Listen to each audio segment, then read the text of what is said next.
Welcome to Crossbody of Work. My name is Evan. I am Javier. This week on the show, we are covering I'm going to say, brief run of the Jumping 10 Bomb years. Angels.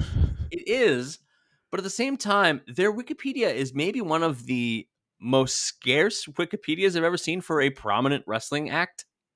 That's fair. I mean, we don't get a lot. It's mostly because they were mainly wrestling in Japan. I mean, they were only in the US for like a year. And they're on Wikipedia, so it says they wrestled from 1981 to 1991 together.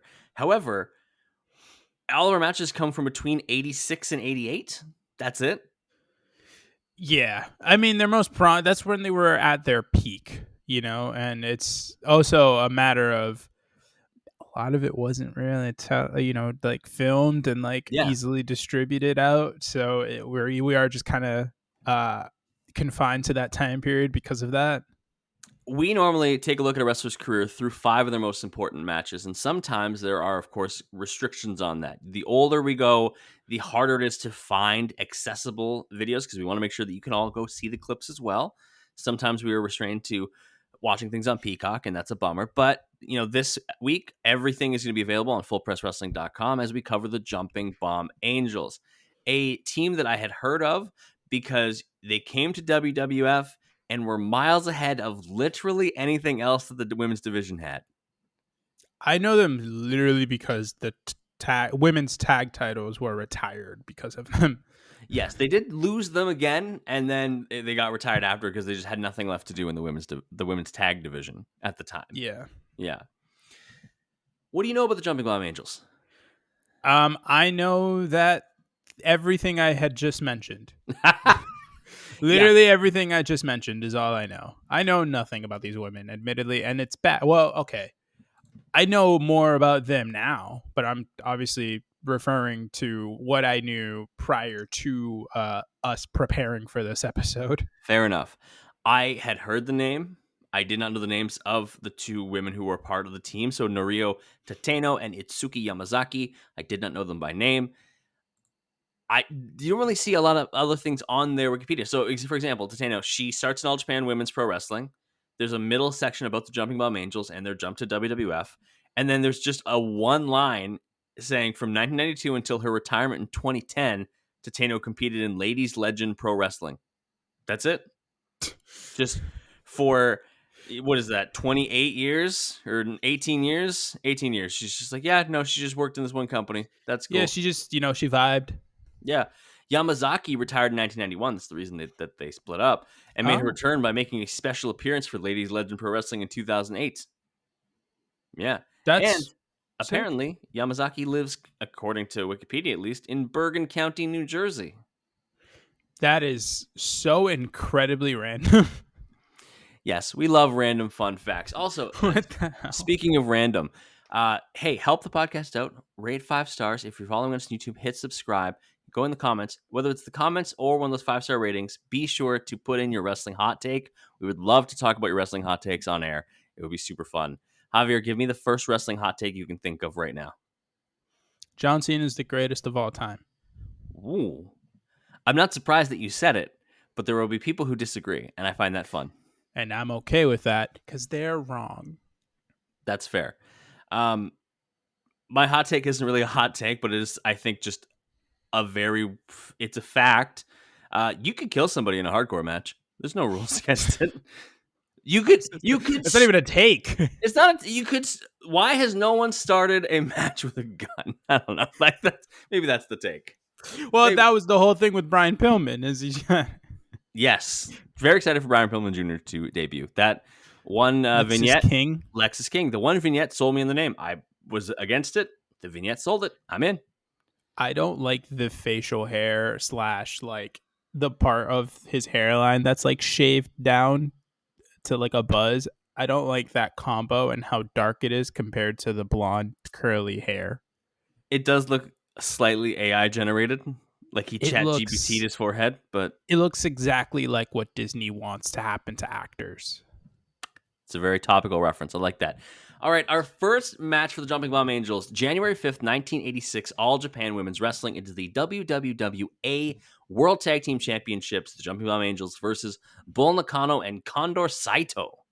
What a name, right? What a pair of names. We obviously have Bull covered Bull Nakano. Nakano on this podcast before, but Condor Saito, hell yeah. I was like in on that. And then I saw them and I was like, oh my God, Bull Nakano does not look like Bull Nakano. Right. She's not fully formed into Bull Nakano yet, at least the one that we would get to know and She's appreciate. very young here. Very young. Also, for those who aren't familiar with All Japan Women's Wrestling, the thing that I think you need to know is this was done in the 80s. You know, it started before then, but like in the 80s and the 90s, All Japan Women's Wrestling was doing women's wrestling better than the West would do until 2014. Until literally today. No, you just watch some of these matches and you're like, holy crap, like could we even get something like this in either one of the two major American companies, much less like Japan? I think we have the talent to do it, but would they have the time to be able to tell the story? That is the real question. It's true. Like, Would like they you be could able to pluck. get people to care? Yes, I do think they could. I think that women's wrestling right now has some amazing character workers who have the ability to get people invested. Again, it Yes. is a matter of time, right? Like I think you could pluck 4 women from either of AEW or WWE and give them 20 minutes and you could have matches like we see this week. But would they? No. Tony Khan especially no. And that's the problem. All right, so let's talk about what was a really good match. I really like this match in particular. It's not my recommendation this week, Yeah. but I do really like this one. It's not my recommendation either. But I think just the fact that we see sort of a level of brutality that you don't normally see in women's wrestling, as much less women's wrestling probably in 1986, that I was really intrigued. Like Bull Nakano, I mean, we've covered her a bunch of times in, the Madame Toyota episode. She was in Aja Khan's episode as well. But like, did we did a Bull Nakano episode? I believe didn't we? we've done a Bull Nakano episode. Yes, Oh. I will double check that, but I'm pretty sure we have. But because I don't remember I know we've done Aja Kong, I think, but I don't remember if we did Bull. Anyways, just seeing her here and like seeing the way that her and Gondar Saito just like literally just kind of manhandled these two. I think we covered once a Bull Nakano Aja Kong tag team match. And I think that is literally the only example that we've had on this podcast of like a level of brutality amongst women's tag teams. We covered Bull Nakano about 1 year ago today. Oh, good for us. Yeah. Also, we're recording this on Friday the 13th. Ooh. Are you suspicious at all? Are you superstitious? Like, in what way? Like, are you like a knock on wood person? Like, I would do it as like a like a funny aside, like haha, do like the act, but yeah. I'm not doing it believing that this is going to influence anything. Are you like I have to sit at this spot on the couch during the game, or else my team will lose? Are you like now that people? I'm very sports superstitious. Like really?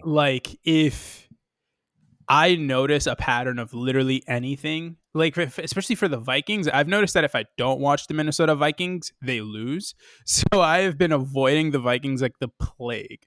Like literally, so every Sunday I watch Red Zone over actual of course, yeah. games because I'm an adult. And so like whenever I see the Vikings come on, I literally turn my head so I can't watch it. That's like I'll hilarious. just I'll pull up my phone and start using my phone. Like if I give it no interaction, then they suck, and I want them to suck because I want Caleb Williams. Caleb Williams, yeah, that's fair. I wouldn't say that I'm very superstitious in terms of sports. I still remember there was one playoff run for the Maple Leafs where we realized the common denominator between wins and losses was my stepdad being in the room. And so we banned him from our like basement living room. We're like, you cannot watch the games down here with us. Like you can watch it upstairs. Like that doesn't affect it, but you can't be in the room here. And Jesus. this is the year that we lost in overtime to Philadelphia Flyers. He came down for overtime just to check in on how the game was going, and we fucking lost, and we were No. furious. And then the Leafs didn't make the playoffs for the rest of the time. I was a teenager. Anyways, that was when I was 12 years old. They didn't make the This playoffs isn't game. as bad as the one Dodgers fan who like bought a new TV because they had lost in every other TV in the house. That's funny. That's very funny. If you're wondering if you do watch this match and how to, because the commentary is in Japanese, and unless you speak Japanese, you're probably going to be very lost based on who is who. Tateno has the short haircut is the easy way to identify them. In the match. Just this match though. Yes, but then there are slight differences in like obviously they look different, but yeah. in But the image, like, the 1980s video is so quality, grainy. yeah, I there are could different barely ways know to who's identify. who. Yeah. Lots of really good spots in this match. I don't want to go through bit by bit, but like, tell me some things you really liked. I can go through bit by bit. No, like, yeah, Yamazaki starts rocking Saito early on. Bull Nakano comes through. She is just a force immediately. The only way the Yamazaki is able to get the advantage back is she hits like 5 drop kicks in a row. I swear to God. Tateno comes in and she immediately hits some big running knees, which has I noticed becomes like a trend for One her. of her favorite things to do. And they look good, almost They every do. time They too. do. At one point, she does, or Yamazaki's in. There's a lot of tags in and out between the jumping bomb it's angels. very It's a rapid. trend in Yeah. every single one of these matches. She does like an ugly meaning that it looks brutal. Like leg lock takedown. Then she does like a Muda lock, and she does a thing where she like does a back bump repeatedly to add more torque to it. Tateno comes in, Bull Nakano starts working her in a furious way, like just brutal clubs and full on Bull Nakano-ness. And then we really start to see like just kind of how electric the jumping bomb angels are. Like Yamazaki especially, She's a firecracker. It's the word I'm going to use. Hot moves, like just like electric, exciting moves, like no woman I've seen in a while. Like she's just also really fun. Important to note, this is a 2 out of 3 falls match. Yes, most of these are. Because we are going to get to our first fall. The Angels hit a beautiful double back suplex to Nakano. Yamazaki gets a soup slam. Tateno with a knee drop from the top rope, a pile driver to Saito, and they get the first fall. So the faces actually go up in this, which is very cool. We also get, in the clip you found for us, Japanese commercials in the middle. Which are cool. There's so much. Again, I don't speak Japanese. I have no idea what they were talking about. I love them all. There's an aspirin one of some sort. There is one that involves a lot of aggressive handshaking. That was cool. There's one for soup. There's one that I guarantee is for perfume because there's you can just tell when a perfume commercial's starting because something weird's happening and everything's very abstract. But it's because they're trying to sell you without you being able to smell it. That's why perfume commercials are so fucking weird because they're trying to get across a scent through other. Okay, but then like explain the weird ones that are like in black and white and like some shirtless dude with 6-pack, like just like because posing. There's an ominous like sensual voice because we're trying to get you to see based on what you see and hear. You are then going to associate like that's likely what it smells like. It's it smells like old sex. I don't know what that means. Like what is conveyed when I see a shirtless male model with a 6-pack? It's black and white, and they're talking like this, like it's a smooth jazz station, baby. The last commercial is cyclists cycling in space, and it looks like Tron, and I really like it. Did you rewind to look at it again? I paused it, I slowed it down, and I was like, "Oh, this is cool. What are you doing?" Evan was just looking at it like, yeah, when you show a little kid something on your phone, and they just like go all the way up to the screen. Yeah, that's what I was doing. Fall 2, Saito and Yamazaki start. We get a doomsday device to Nakano, but instead of being a clothesline, it's a missile dropkick, and it was fucking which is so sick. Why is that not a move, by the way? Then, and I this is how I knew we did a Bull Nakano episode for sure, because I remember consistently seeing her use nunchucks, and she has nunchucks in the ring. And my whole thought process throughout this time, because the referee is just looking at her, yep, is Is this not a disqualification? The answer is no. They don't give a flying fuck. She absolutely rocks Tatano with nunchucks. She does a flying clothesline with nunchucks, and that's what evens it up. She gets the fall to tie it up in like a minute. Yeah. Then Tatano gets her head stuck between the ropes, and so does Yamazaki by the heels. Tatano gets worked over by Nakano. Tag happens, but the ref doesn't see it, but then Yamazaki doesn't care and starts attacking anyway, so he has to pull Yamazaki off of the heels.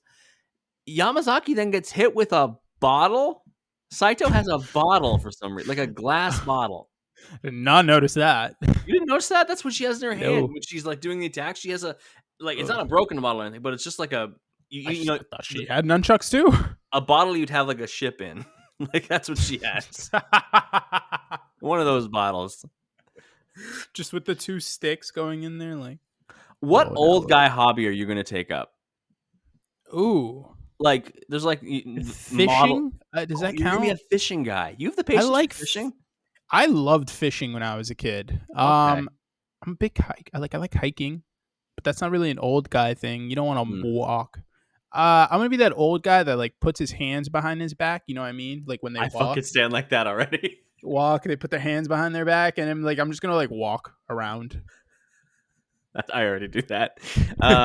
My old guy hobby is going to be reading super thick books about like World War II. Oh, I mean, like I already do that. So okay, so we both already have at least one old guy hobby. But like I have my well, I don't get like the super thick, but like I have a Kindle. You know what I mean? So you're a Gen Z old guy. That's great. We're brawling around the outside. There's chair shot by Yamazaki. Chair shot's one of them. There's like masked people who are helping Nakano and Saito too. Chair shots to one of them. Nakano pile driver to Yamazaki. A beautiful gut wrench suplex twice, and both times Yamazaki bridges out of pins. A very common theme. Yamazaki never kicks out. She just bridges up. Yeah, and the entire time I'm thinking, oh, so that's where Manami Toyota got it from. Yes. Dive to the outside by Tateno, but it misses, comes in, bridging suplex to Nakano. The Jumping Bomb Angels win the match and the titles.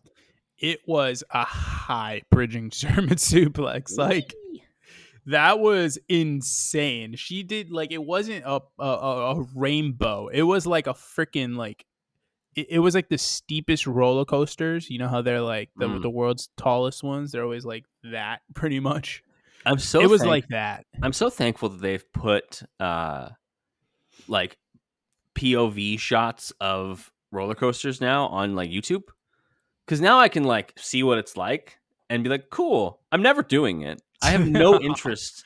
I do. I love roller coasters. My like one something that really upsets me is that I don't really have anyone in my life that's like as into it as I am, because like you don't want to do it alone. But then I'm like, hey guys, you want to ride the really big fast thing? And everyone's just like, yeah, I'm good. I'm one of those people. I'm one of those people who, I don't know, life is terrifying enough. I don't need the artificial fear of. I'm not a thrill seeker by any means. Like, I will never go bungee jumping. You're not Chris Jericho or Lance Storm? You're not a thrill seeker? Bungee jumping's where I like draw the line. But like, I'd go skydiving if the group wants to go. I wouldn't do it like me. It's my personal goal to go skydiving. But if like the homies go, hey, you want to go skydiving? Jumping out of a fucking plane. All right, first off, I'm only doing it if I'm attached to some dude who's an expert and is going to do it for me. Yeah, only way I'm doing it. Some guy named Cliff. Yeah, some guy named Cliff or like Axel. You know what I mean? Like. All right, let's talk about the mystery match. So, Javier picked the matches this week, right? And I go on and I look at it. We have this wonderful little sheet that keeps track of all the matches and all the people we've covered. And there's this note for this next match, and it's of course the Jumping Bomb Angels against Dump Matsumoto and Peggy Lee. And then there's a note beside saying, I don't know when or where or why this match is not real aside from this video. It's true. If you check ProFightDB, this match does not exist. It doesn't exist. It's nowhere to be found. It's clearly... I went on all of their pages. I tried searching this. I even freaking searched up the company. Nowhere. It's nowhere to be found. This same era of All Japan Women's Wrestling. I think it might be before our first match, but like it's right in the same ballpark. Like it's right around this time, based on like all like the ring looks similar. Like it all looks the same. Yeah, I know that Dump Matsumoto had like this. She was on in a team with Bull Nakano to face the Jumping Bomb Angels. That's a match I wanted to put in there, but I Yeah. couldn't really find a full match of, so I couldn't use it, sadly. So it might have been like just after that, but before the Bull Nakano Condor Saito match. I don't know. All I know is I found it. I didn't know where to put it. I'd already seen the first match by this point, so I'm like, well, because everything revolves around me and what I want, I'm gonna put it at number 2. And now you all get to hear about this mystery match. Again, if you're watching the match, Yamazaki is in blue and Tatano is in red. Yes. Easy way to identify for a first-time viewer. Dump is the brick shithouse of a woman. Dump is the coolest son of a bitch, because during the entrances you'll see leather jacket and mirror shades. That's Dump Matsumoto. And she's freaking huge. Like, she has biceps bigger than my head. Dump Matsumoto is listed 5'4", 201. That's insane. That is an insane build. And then Peggy Lee just looks like someone that's named Peggy Lee. Yes. Also, you know how cool you have to be to pull off the name Dump? And like people just are like, yeah, that's scary. Like instead of assuming that you like dookied in your pants, like to be named Dump. That's outstanding. And she carries it. She does. She does a great job. Did I break you by saying the word dookie? All right, that's good. Don't worry, I'll carry I'm a this. child. So, the weird thing about this match, it's a fever dream because one, it doesn't exist, and two, the referee is actively working against the Jumping Bomb Angels. Okay, it's not even like actively working against. This is a 3-on-2 match. The referee is like beating the shit out of the Jumping Bomb Angels. So early on, there's a sunset flip by Yamazaki. Matsumoto kicks out immediately. Peggy Lee with a full Nelson lock, like a master lock, locked in. The ref then locks in a full Nelson on Yamazaki, dodges, and the ref gets drop kicked. Which is so funny. Yamazaki gets hit with some stick. It looks like a pipe. Yeah. But it's not very thick, so I didn't think it was a pipe. It honestly kind of looks like a pointer stick that like it's a pencil. Not even just like literally like a pointer stick that like teachers used to use, or like a stick, yeah, like a sergeant does, like walks around with, like yeah. So yeah, clocks Yamazaki. The ref openly choking Yamazaki too. Yeah, openly. Another person comes in the ring, not Peggy Lee or Matsumoto, holds her while Matsumoto clubs her with the little pipe. Yeah. It's the ref breaks up submissions by Yamazaki. Tateno interrupts and Matsumoto locks in a figure 4, which is cool. This is like a gang beatdown. To the point where like, did you see? So there's a point. Matsumoto is clubbing Tateno and Yamazaki, and then did you see what she was doing to their faces? No. She has like an orange or a lemon and is like rubbing it in their eyes. That's what that was? Yeah, it was. My God. I was unidentified like, what it was. You know what it honestly looked like? It looked like the little blender thing that's used in makeup that looks like the beauty like blender. a circular thing that you just go like that with or whatever. Yeah. I don't know. I see one all the time. I don't know how it's used. We get random statistics about the podcast, and we know that about like, I think it's like 15% of our listeners are female, which is cool. Shout out to every single one of you. Shout out to all of you. You're very cool. If you have men in your life, bring them a beauty blender and ask them what they think it is.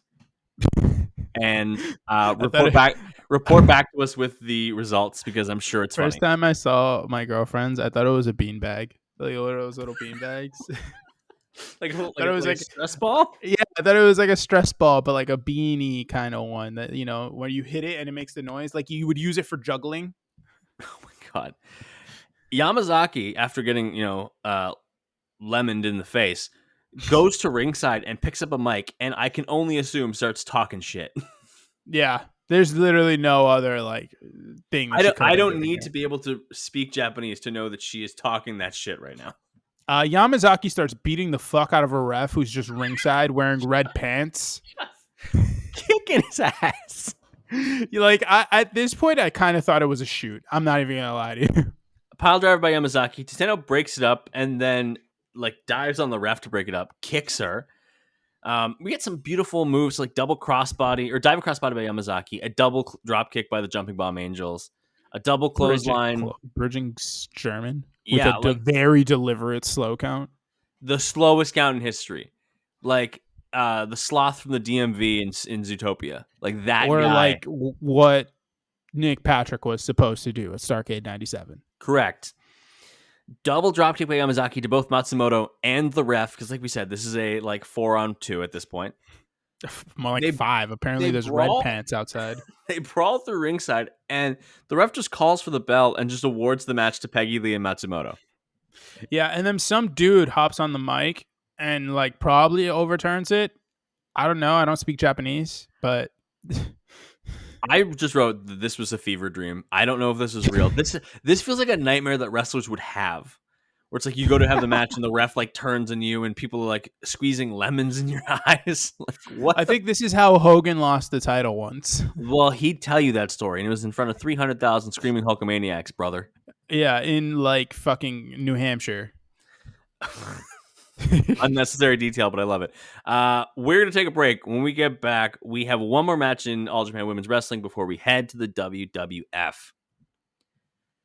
Back from the break, the Jumping Bomb Angels are going against the Crush Gals. Shigusa Nagayo and the Lioness Asuka. All Japan Women's Wrestling, September 14th, 1987. Some of you out there are going, "Ooh, Asuka." Obviously not that one. This is 1987. Yeah. This is where Lioness Asuka is incredible, though. This is where Kana, who is what we now know as Asuka, got her namesake for WWE from. Yes. And if you watch this match, you will see very much that she was 1,000,000% a Crush Gals mark. Yes. Half of Asuka's moonset was used in the first 5 minutes of this match. I do love when you are able to connect the eras that way. I was listening today to a podcast, and apparently Bijan Robinson, the amazing running back for the Falcons. You were listening to the Bill Simmons podcast, weren't you? I was listening to the Bill Simmons podcast. Apparently he watches Barry Sanders highlights every day. Yeah. And I believe it because you can see part of that in his game. He's like, that's exactly what I'm modeling it after. And Asuka just straight up was a fan of the Crush Gals and was like, yeah, I'm just going to do that. You know what I found out when I started doing the research for this? The Crush Gals are probably the second or third most popular wrestling personality in the world, ever. It's like The Rock, and then what, Ric Flair, maybe depending on the age group, yeah.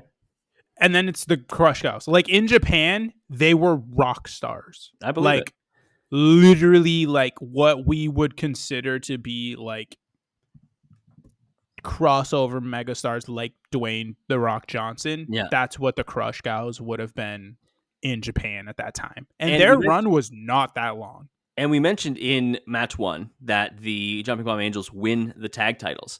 The Crush Gals were actually the team who ended their title reign after only 2 months. So they only won them, had them for 2 months, I believe. At least in that reign. It's tough to beat Asuka. That's true. I also learned this fun fact. You'll notice, especially in this match, that all of the gear that each competitor's wearing looks a lot like swimsuits.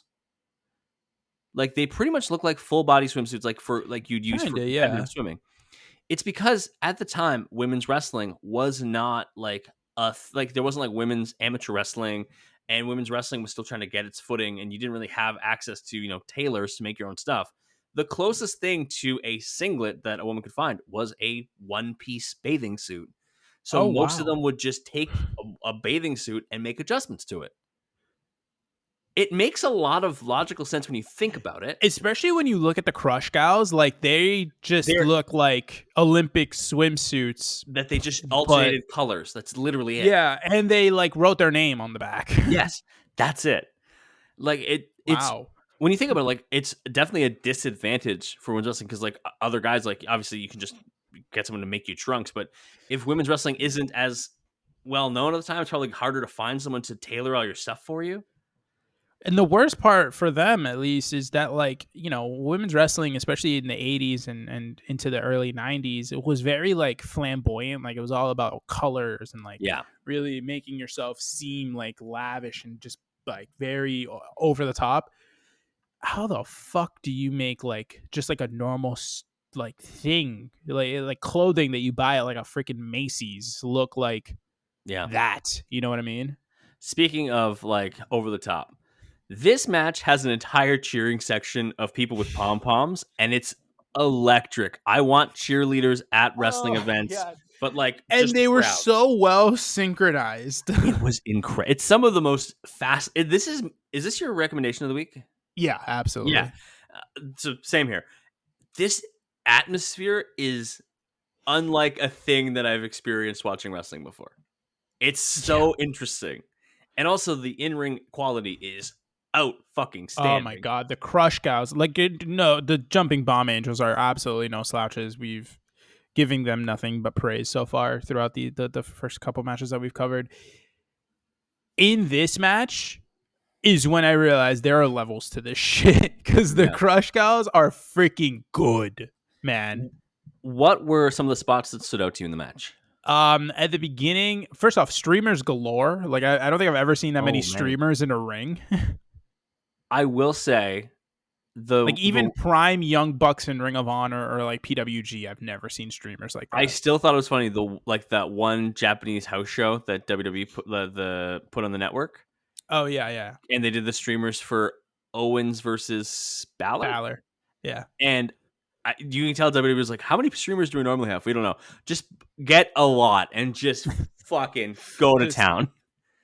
They like, how many are we supposed to have? We have no idea. Just throw them all. go to Party City, get as many as you can.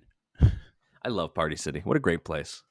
Party City is a mess during this time of year. Yeah. Uh, Happy now, spooky season to all who celebrate. yes, I can't wait. This is the first year where I'm going to hand out candy as an adult. Oh my god, it's so fun. I've You get to see never done it before. you get to see so many cute little costumes. It's awesome, man. Yeah, I'm And just then I'm if getting you ready don't have for it. if you don't have a lot of people come to see you, you get all the candy. Candy. It's awesome. It's great. Oh man, I just realized that would suck if we got nobody and I just bought like this big old thing of candy because I don't eat candy like that. That's right. Well, Don't. I mean, I'm assuming you're gonna get candy and not chocolate because you hate chocolate. I hate chocolate. So Well, we'll get some chocolate, but a lot of candy. early on in the match, there's a leg lock by Tateno, big Samoan drop. Like things are going off with the Jumping Bomb Angels early. They get a double drop kick in. They have such good chemistry too. They do, and they're so smooth, and they're communicating without saying anything. Yeah, They it's know like they know what the next one's supposed to do. I know that we like throw to sports a lot, but it's just because you and I We're big sports know guys. sports Yeah. very well, so it's like easy. It's just an easy thing for us to reference. It's like Jokic and Jamal Murray. Like they Yeah. have this unspoken thing in the pick and roll. Mahomes and Kelsey, they just have this Yeah. unspoken thing where they know where they are because they've been with each other for so long. It's like a reps thing. Like they just know what to do with each other. They do. Sure. They know exactly what's happening every time. They're like, oh, you just hit that spot. I know exactly what to do to follow it. Come here, Yeah. come tag me. Let's go. It's incredible. They don't even need to like look at each other at this point. There's a really great spot. I believe it's between Yamazaki and Asuka where a backdrop is reversed into a sunset flip, which is something I have never seen before. Yeah, that looks so good though. It was so smooth. And so good. like I said, like we're deep into doing this podcast. Like we've been doing this. This is year 4 of the podcast. It's very hard to find spots I haven't seen before. And so Yeah. any of these that pop up, I'm like, holy shit, I've never seen that before. But also, I immediately, this is how I think both of our brains work. I start thinking like, who could do that spot now? The answer, probably lots of the roster could do it, but somebody should steal it. We're looking at you, like, I don't know, Sky Blue or whatever, Roxanne Perez, Yeah. someone who is typically doing. I just think about it more so because they like to do like sunset, like the Code Yeah. Red as their finisher. I think both of them have.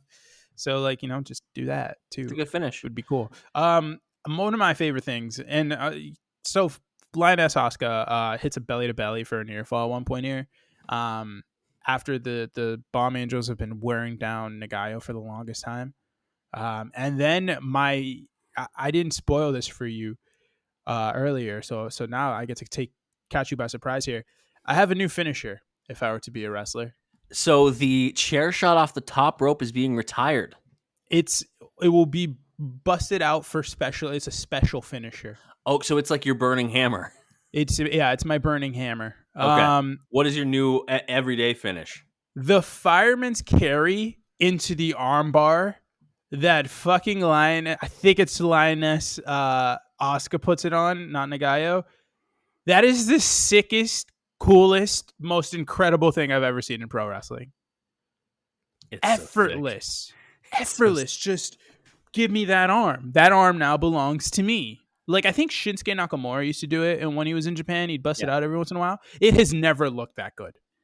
Well, I feel Never. like his had like an extra like step to it. It was not the smooth like one to the other. He had like a It little was so pause in the good. middle, but Because you still get the slam, but in the process of slamming the person, you're also wrenching on their fucking arm. it's so good. So there is a spot where the Jumping Bomb Angels are in full control. Asuka comes in and eats repeated running knees to the face from Tateno. Gets a middle rope drop kick, and then they focus on the leg of Asuka. When she does get the tag, there's a snap German for a 2 by Chigusa. Yamazaki returns the favor, also hits one for a 2. And this is where I realized I'm like, this match has so much back and forth with no breaks. This match is one of the sometimes it's hard when we go back and watch things from the 80s because the pace doesn't match up with current wrestling. This match outpaces many current wrestling matches. Yeah, like this is by no means like slog or like there's no, honestly I didn't notice that many like rest spots either. No, like there's very this few is rest just spots. balls to the wall the whole way through. They wrench in any submission they actually do. Everything gets locked in. Like there's a Kimura earlier, locked the fuck in. Like pretty much, I mean, there's a whole stretch during the middle-ish part of this match where they just start rocking Nagayo's leg over and over again. The Jumping Bomb Angels, like they're just working at it, like whether it's putting on a Boston Crab or a figure four or like that little Muda lock into a bow and arrow type submission, like doing the back bump spots that Yamazaki loves to do. Like they are really going at it. At one point here, Tateno hits her running knees. Then she does the assisted missile drop kick where Yamazaki comes off the top. They do a heart attack for a near fall. That Nagayo is just taking so much punishment in the middle block of this match, and she just keeps kicking out.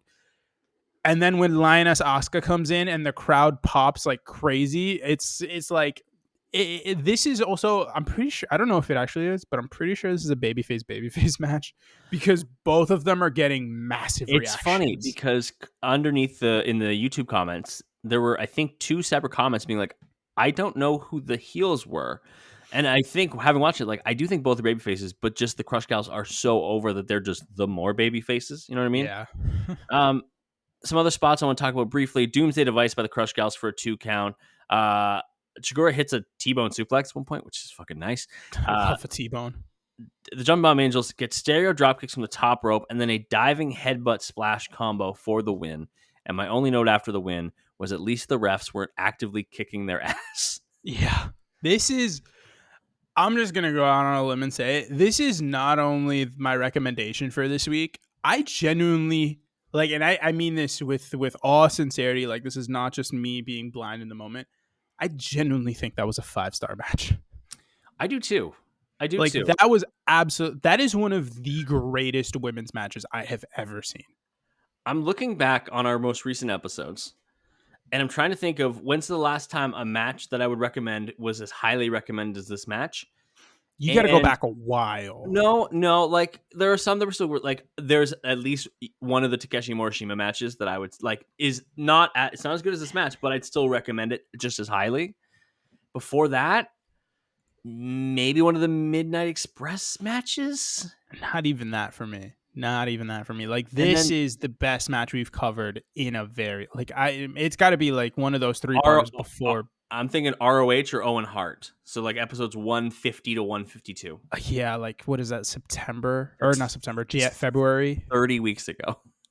Yeah, like we got to go back to the beginning of this year, pretty much, or like deep into last year. because man, it's a beauty.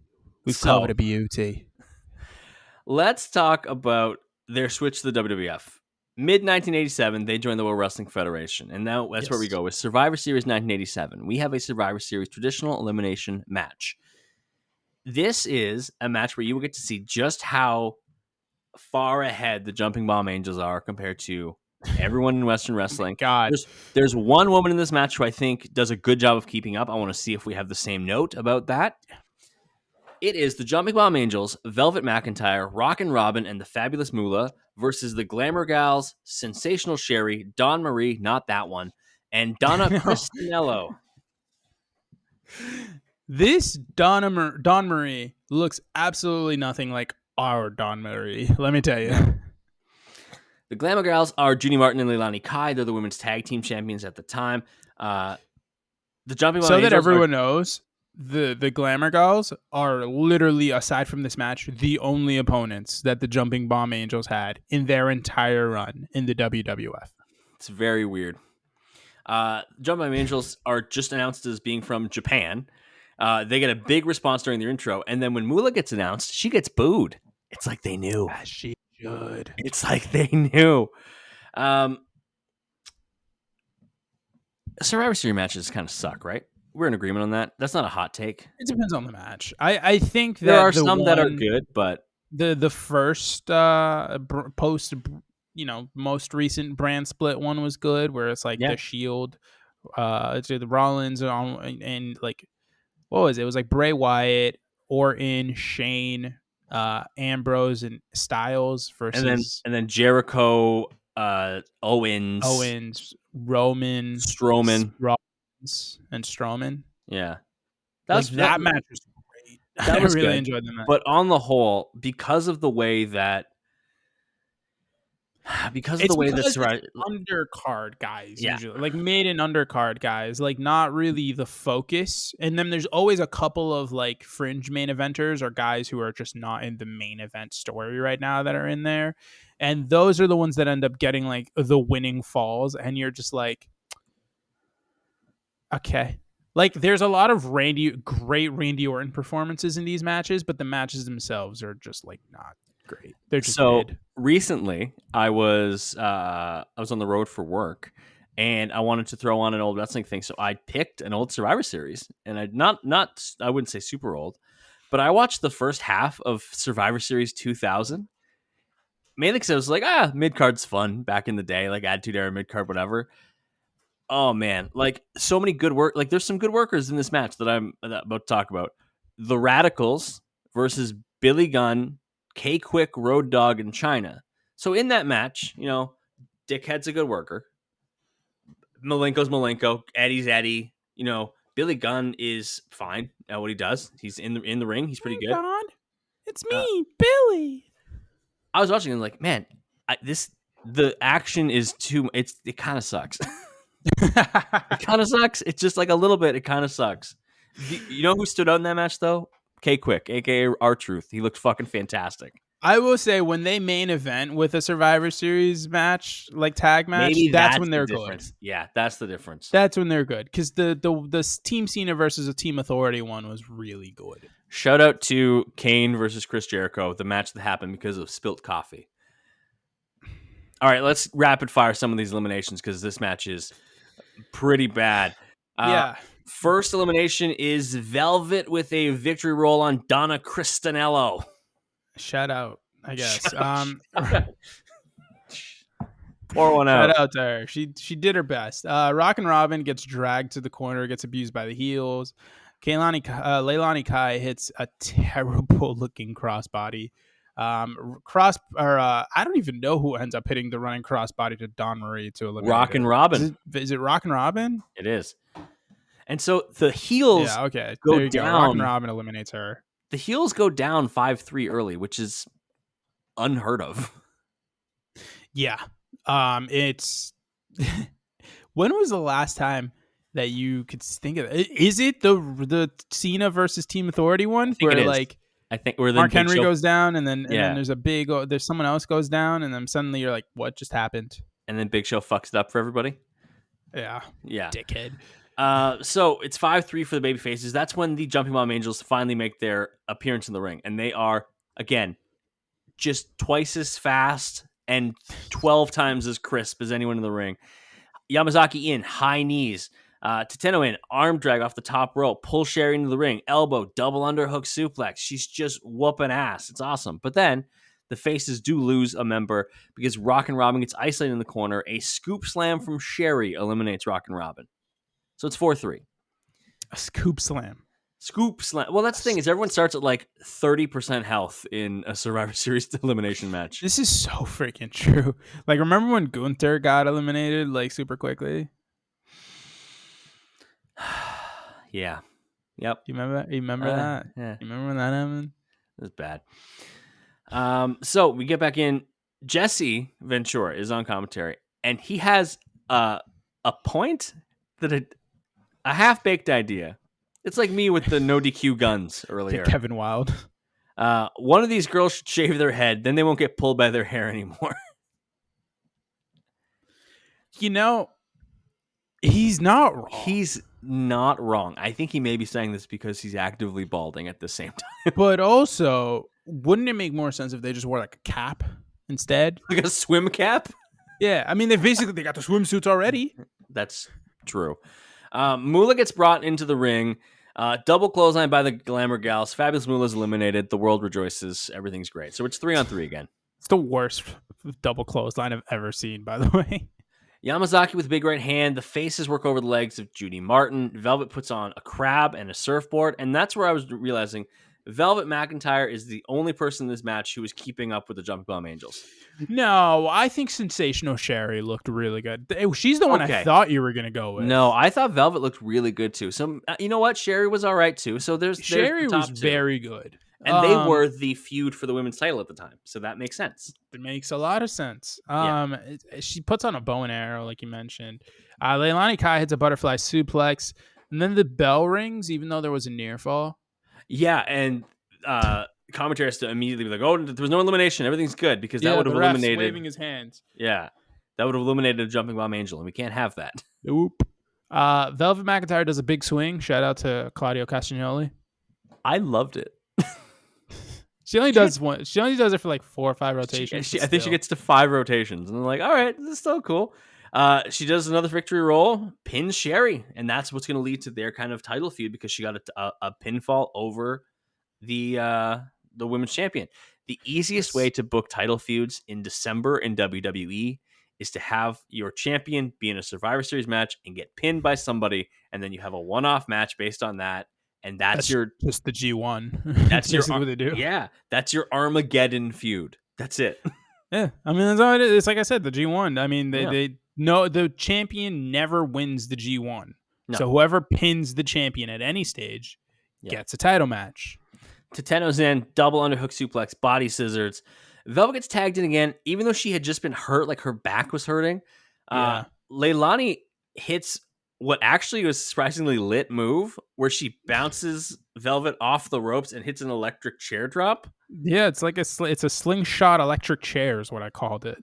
I was like, oh, I didn't expect that to be the move. So we end up, it's 2-2, and it's the Jumping Bomb Angels versus the Glamour Gals. Go figure. Bum, bum, bum. Tateno hits a flying crossbody to Kai to eliminate her like almost immediately. Yeah. Scoop slam into a knee drop that I thought was really cool. Very cool. Double backdrop. Jimmy Hart gets on the apron because he is the manager for the Glamour Gals. Gets drop kicked off the apron, and then Martin gets pinned. Jumping Bomb Angels miles ahead. Flying clothesline, I think it was. Yeah, good times. They are so incredibly fast. We are going to take our last break. When we get back, we have one more match for the Jumping Bomb Angels versus, you guessed it, the Glamour Gals. Back from the break, as is always the custom when we have our matches about Japanese wrestling and that don't have English subtitles or translations. When it comes time for a promo, we are going to need to lean on a Japanese wrestling fan to help translate for us because we have a promo. Well, thankfully, we had the commentator guy do it for us. I don't know how much I trust him, but if we have any listeners who do speak Japanese who would like to translate this for us, that would be very cool. The promo is for their match at the Royal Rumble in 1988, and it's, of course, the Glamour Gals and the Jumping Bomb Angels. The Glamour Gals, big surprise there, don't get to talk. I Yes. also realized I've been calling them Glamour Gals. They're actually the Glamour Girls. The Crush Gals were earlier. Gals and girls. I had the same thing earlier in my notes, and Yeah. I had to go back through and like change all their names. Yeah. Jimmy Hart says diamonds are forever, and to have mink coats and diamonds, and then the Glamour Girls flash their diamonds and stuff. Yeah. They have to keep the championships, and then it goes over to the Jumping Bomb Angels, who say something in Japanese that Evan, I don't know. You don't. Oh my God, we have a superstar. Yes, my cat has appeared. I forgot that he was in here while we were recording. We have a star. The Jimmy Hart is the only one who talks. The Glamour Girls don't actually get to talk, which is a lot. He says, "Gentlemen prefer blondes, diamonds are forever." Jimmy's the only one who talks anything. And then Jumping Bomb Angels come in and they cut their promo in Japanese. And what does the nerd in the control room say that they actually say? Nerd in the control room. He looks like a nerd. He says that they said that they were excited to win the WWF Tag Team titles. I mean, I would be too. Who doesn't want to win tag titles? That sounds awesome. Yeah, Evan, when are we going to challenge for some tag titles? Who do we get to challenge? Like other podcasters? Like I can't wrestle. I think that we should challenge Big Bill and Ricky Starks. Cool. Who are you taking in that? Oh, you're taking Big Bill, buddy. I on my best day I could take Stokely. That's it. On my best day. No. You're taking Big Bill because then you keep him distracted. I got Ricky. All right, that works. You versus Ricky. The odds are not in your favor. All right, our last match, Royal Rumble 1988, 2 out of 3 falls match for the Women's Tag Team Championship. It's the Jumping Bomb Angels versus the Glamour Girls. Live from Hamilton, Ontario, Canada. Baby, the first ever Royal Rumble. Is that the home of Shea Gilgeous-Alexander? That is the home of Shea Gilgeous-Alexander. I drove through there. Yeah, through Hamilton. What a happening place. It's if you're wondering, if you would like a comparison, it's also called like the Steel City. So it's like our Pittsburgh. I didn't see a lot of smog though. I don't know, better environmental protections. I don't know what to tell you. So wrestling, Jumping Bomb Angels actually get an entrance, which is cool. Yeah, I mean, to be fair, a lot of these matches, their entrances were kind of cut off because like the clips just start right when the matches are about to start. But the Glamour Girls don't get an entrance because their entrance happens during a commercial, and that made me happy. It's messed up. Your champions don't get an entrance. But the Jumping Bomb Angels, who are clearly the most popular act in that women's division, they do. Very much so. Before we dive into the actual wrestling, Vince is on commentary. Let's talk about Vincent Kennedy McMahon. Him and the reason why the stock's down? Jesse Ventura is also on commentary, of course, and Jesse asks for the names of the Jumping Bomb Angels because up to this point, we're about like 5 minutes into the match, Vince has not referred to either Jumping Bomb Angel by name. He then says that he doesn't know their names and refers to them by the color of their gear. Because he doesn't speak Japanese, he says. He calls one pink and one red because that's the color of their gears. Yet, later in the match, he clearly does know who's who because he refers to them by their first names. And you just like expect me to like believe that this is an individual that can properly book certain races that can probably book any like just I don't know. Vince McMahon. Like, what are we doing here? What does Vincent Kennedy McMahon know about booking talent that does not look like Vincent Kennedy McMahon? I will point you again to the story about Jim Ross having to show Vince McMahon that Asian pornography existed because he didn't understand the appeal of Gail Kim.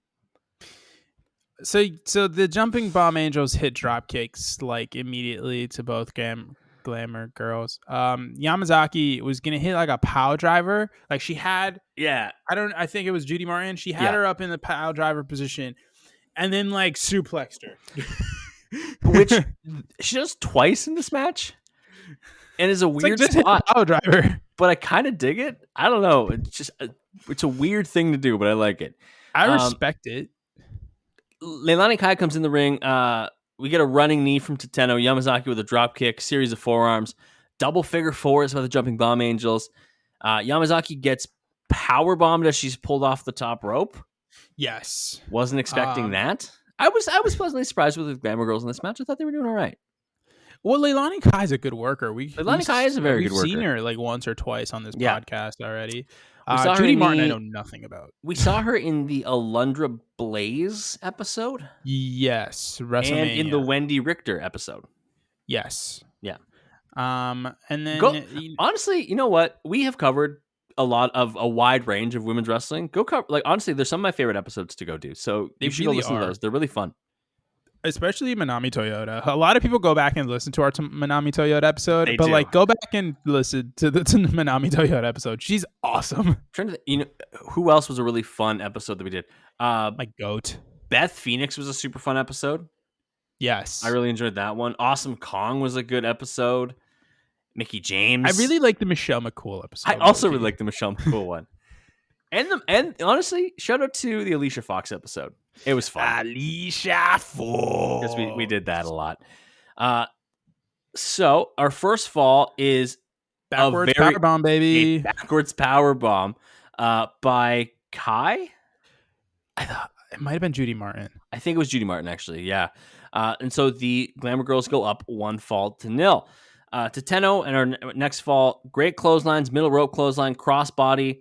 The Glamour Girls try to run the Jumping Bomb Angels into one another, but the awareness, they stop. They then duck, and the Glamour Girls clothesline each other. And then is it just a roll-up that gets the Jumping Bomb Angels fall too? Yes. It's a sunset flip pin. Sunset flip pin, right. And then we come back from the commercial. And so I just need to talk about commercials for a second. We don't get to see the commercials, but I had the TV on while I was watching this. I was watching...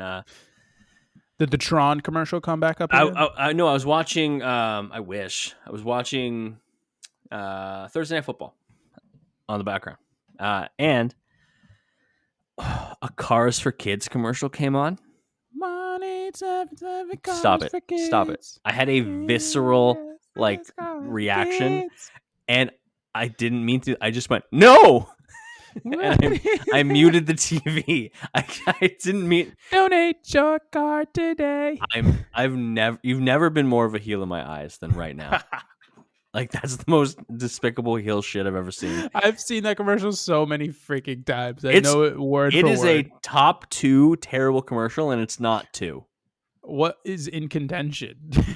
Nothing. That's why it's not number 2. It's number 1. You know what number 1 is? That those Chef Boyardee commercials where the can fell off the shelf and then rolled all through the streets and stuff to get back into the house of the person at the store that dropped it. And then the person just ends up with a free can of Chef Boyardee. Chef Boyardee always had all those old WWF commercials, so they get a pass from me. They were not bad. All right, I like the mini raviolis with the little meatballs. My only problem with Chef Boyardee is if you actually go by the cooking instructions that they have on the can, 9 times out of 10, anything that isn't just a plain noodle will be cold. You need to double their cooking instructions or else it will be cold still. Add an extra minute to that shit. Nothing absolutely boiling sauce and somehow frozen ravioli. Also, the bowl you cook it if you're microwaving it, the bowl will burn you. It's 1,000 suns, and yet the ravioli inside is fucking frozen. You've got to get one of those torches that you would use for creme brulee, but you just put it on the ravioli. I know there's someone out there who's like, "Well, Evan, if you just cook it this way," I know, okay, but microwaves, they were invented for a reason, and the reason was to, I don't know, give us radiation poisoning. But also if you're cooking Chef Boyardee on the stove, something is wrong with you. Yeah, if you're cooking Chef Boyardee on the stove, make pasta. You have a stove. Go get pasta. You have a stove. Make pasta. You're not 9 years old. Go get pasta. Just boil the water. Put fresh noodles in. You don't need to make the sauce. You can get a can of sauce. You can get go get some ragu or some ragu. Yeah, some prego. Whatever you want to do. Yeah. Also, it doesn't even have to be marinara. Could be an Alfredo. A little What's bit of a little pesto. pesto? Yeah. What's your like favorite struggle meal? I know we're Ooh. distracted from the Jumping Bomb Angels Glamour Girls, but Oh my god, actually. So it's not like the normal ramen, like the I don't even know what brand it is. The ramen noodles, you know, the ones that come in the little yeah. squares. They're like an orange packet. It's not necessarily that one. I get this other one that's like it's more of like a long rectangle. They look like pretty much what a spaghetti packet looks like, but it's Okay. ramen. I do that, make one thing of it, and then I get this like Costco like grilled chicken. I just stick in the air fryer for like 5 minutes, and then put that together. I have this like sweet chili sauce that I bought. I don't know where, probably Stop and Shop. And I like pour it on there, mix it together. Boom. It takes like 5 minutes. As long as the I'm chicken is in the air fryer, pretty much is the entire time it takes. I'm going even more struggle old school. Hot dogs with the white bread bun. Hits different. I was never a big hot dog guy. Oh my god. I was 94% hot dog at one point in my life. All right. You love a glizzy. I do. I do love. So to this day, fun fact: I went to a Blue Jays game this summer, and every Tuesday home game they do loony dogs. So a What is a loony, loony for dog? those who don't know, a loony is a dollar coin Oh in my god, I Canada, forgot about that. and so you I can thought you go. meant like literally like the Looney Tunes. You will walk up and say, "Here's a $10 bill. Give me 10 hot dogs," and they're smaller like they're not the full size. They're like Can I half get a size hot. toonie? Yeah, so you get 2 hot dogs. So I was there, and obviously I ate 8 hot dogs. Obviously, Is that the one obviously, where you went with your brother? yeah. My little brothers both had like Bro, 3 each, and then I had 8. You know, trying to set an example. how big All are right. the hot dogs? No, they're like this big. You know. No, no, no. Are they like this big, like a freaking little mini hot dog, or are they like a normal hot dog size where they're So like so this big? take your hot dog that you get in the store, right? Like the generic brand hot dogs, right? 3/4 of the size of that. That's still pretty big. Oh, I mean, it's all Eight of those, man. I know it was over the course All of the right, Joe game. Chestnut. Those games are 2 hours nowadays. Okay, let me also say this. I know we're so distracted, but it's fine. During one of the like between innings, right? They had a hot dog eating contest, and they had 2 guys on the screen doing, and they had like the hot dogs in front of them. You had 60 seconds to finish as many hot dogs as you could. How many do you think these guys finished? Each. 3. Neither one finished a single hot dog. They were taking their sweet time. People booed for good reason. What? They were just like, num, num. Like there was no urgency. There was no No, man. passion. There was no Nah. vision. Like at I some hate it. point, are they next to each other? Yes. Like at some point, I'm just like looking at the guy and I'm like, if I just finish one hot dog, I win. They were booed more than the Blue Jays, who were bad that game. All right. Jesus. At least he made the playoffs. There's a third fall here. Yes, there is a about. third fall. Tandem running knees to Leilani Kai. Kai then uses like Tatano's hair to like drive her into the rope. Yeah. There's an double arm underhook. That's the one. Yeah. Suplex for a near fall. With Yamazaki, a bridge. It's nice. Yeah, with a bridge. Yamazaki just like drops Kai on her ass over and over again. It's kind of funny. It was if you didn't do the sit out part of the Bubba Bomb. Yeah, pretty much. Yeah. Tatano does a flying knee drop for a near fall. Yamazaki misses a middle rope senton. Flying clothesline for a near fall. And then we get to the finish, Evan. Jump Bomb Angels up top, double drop kick to Judy Martin, pinfall, and they win. How long do you think the Glamour Girls title reign was before it was ended by the Jumping Bomb Angels? Well, it's over a year. Give me your best guess in days. If it's over a year, I'm going to assume they had it for a good stretch there. So, like, we'll go 562 days. This ended the Glamour Girls' reign at 906 days, having won them on August 1st, 1985, from the team of Desiree Peterson and Velvet McIntyre. Yeah. They would then win them back from the Jump Bomb Angels on June 8th, 1988, capping their reign as 136 days. Also, they won the titles back via countout. Yeah. Yeah, that's enough on that. And then on So the Valentine's Jumping Bomb Day, Angels were only there for a year. Valentine's Day 1989, the tag titles were deactivated officially. Yeah, because they Yeah. freaking lost them in Japan. And they didn't know what to do with the division otherwise. I had a lot of fun going back and looking at the career of the Jumping Bomb Angels. They were, again, ahead of their time. What fun baby faces to cheer for.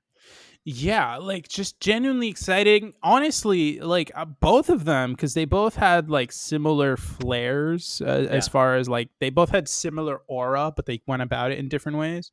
Who was your favorite Jumping Bomb Angel? I like Tatano. I just love I I love like a good running Yamazaki. knee. Okay, so again, the balance. This is great. I love a good running knee.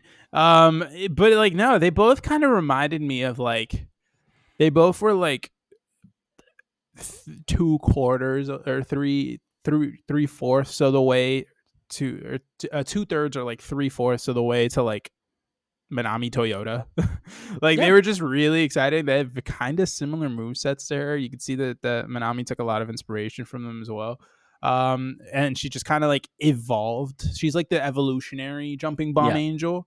And I love that style of wrestling. So they both just really excited me. And if you're, you people will probably think about like wrestling nowadays, and if you're like a real big Jamie Hayter fan or something like that, like you're gonna like watch this and be like, oh, it's a lot of like running knees and drop kicks and like cross bodies and stuff. What's so excited about that, But like just seeing women's wrestling in the mid to late 80s be that exciting and Yeah. that to just do this much, and then growing up in the era of women's wrestling that we both grew up in where it was not Yes. that. They didn't get time or opportunity, and it just, even if they did, it They wasn't like barely got this. clothes. That's also true.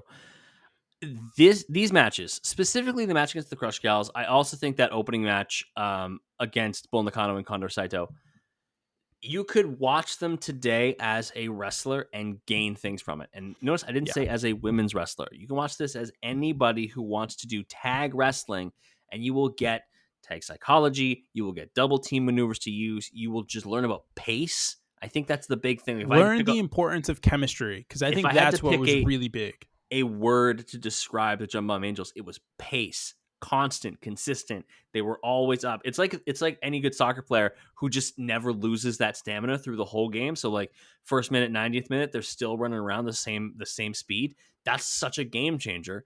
Didn't matter how deep in the match you were, Jumping That's like Bomb everyone. Angels. Well, I mean, that's true, because the ones who don't do it are the most noticeable. When you don't have pace in soccer, it's like, what's wrong with you? It's like if you don't have the fitness in soccer, like I don't know what to tell you. Like everyone's just running out here, brother. Meanwhile, here I was fitting this 8 hot dogs into my mouth.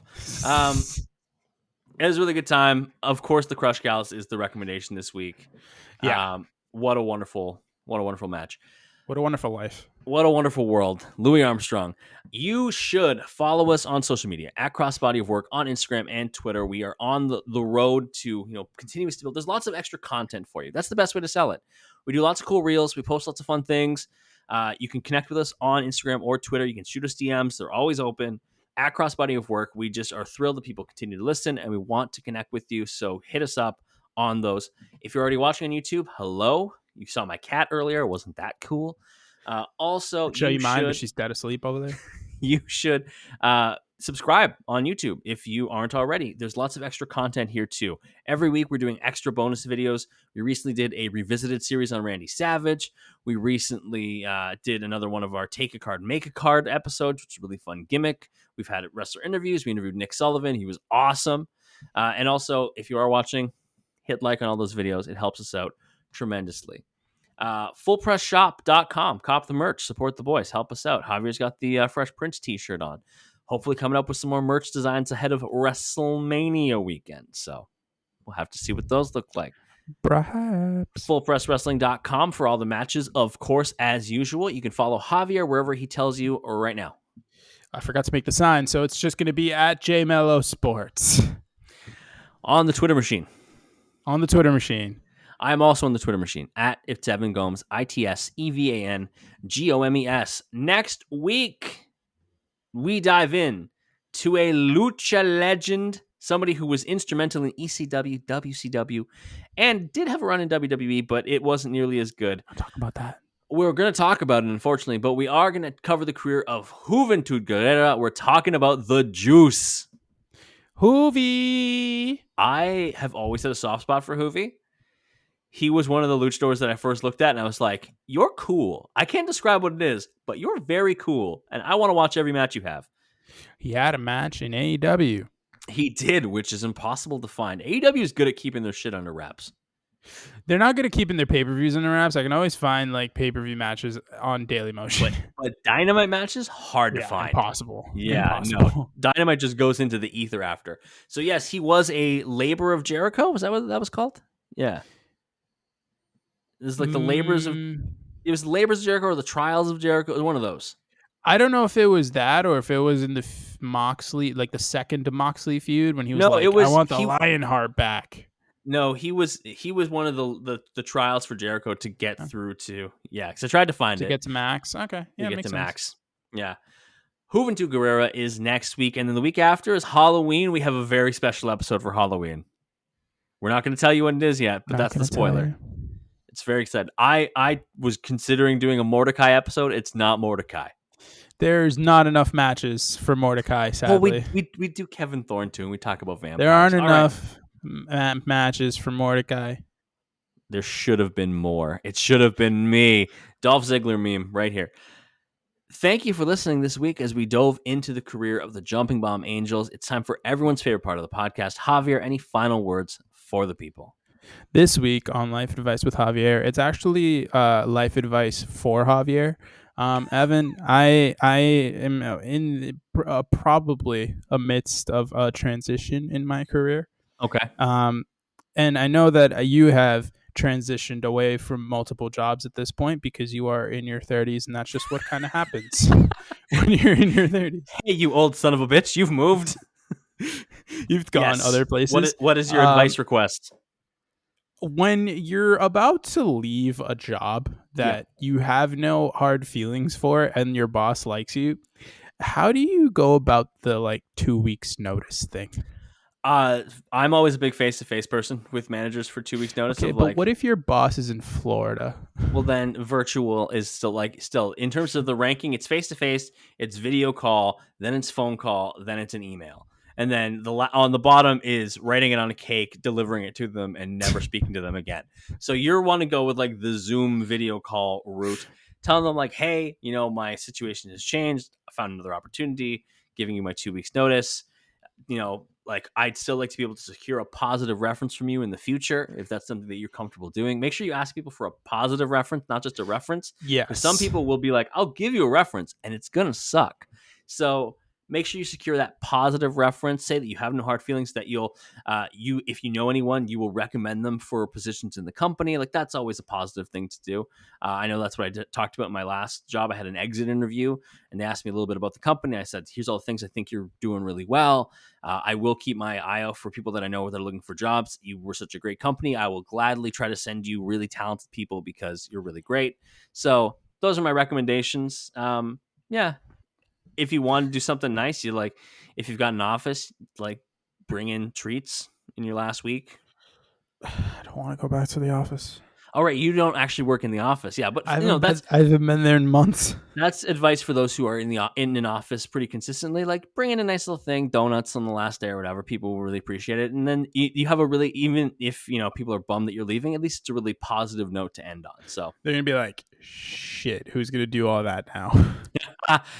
Yeah, and you know what? People need to be prepared for the fact that sometimes you lose staff. That's the way it goes. So it's all part of the world we live in. Yeah, yeah. That's the life advice this week. Yes, that's life advice this week. Javier, life advice for Javier has been sponsored by Evan. That's right. It's me. I'm the sponsor now. Look at me. So hey, it's been 10 years since Captain Phillips got released. There's a fun fact. Yeah, I heard that on your other podcast. Go follow my other podcast, Pop Capsule Podcast. All right. Thanks so much for joining us. We're back next week. We'll talk about Juventud Guerrera. We'll talk to you then. Bye.